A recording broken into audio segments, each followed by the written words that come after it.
Una lesió al genoll i una altra al peu han acompanyat a Carla Méndez durant aquesta temporada. El genoll, el major mal de cap de la Santa Eulalienca, evoluciona de forma òptima i l'actitud segueix intacta. He empezado ahora un mes o así y sí que es verdad que al principio notas un poco de inseguridad, de miedo, pero al final tienes que ser tú y luchar por lo que quieres y al final pues tienes que afrontar tus miedos. Dues pedres en el camí que no han impedit que la Carla participés en el Campionat de Barcelona i el de Catalunya durant el 2022.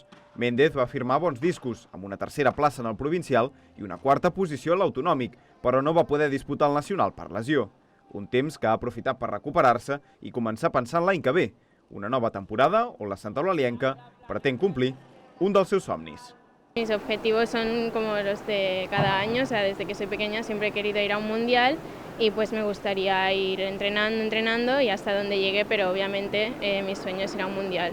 Des de fa un parell d'anys, la Carla entrena i competeix amb el Club Patí Parets, sota les ordres de Carles Gaset i Isabel Repullo.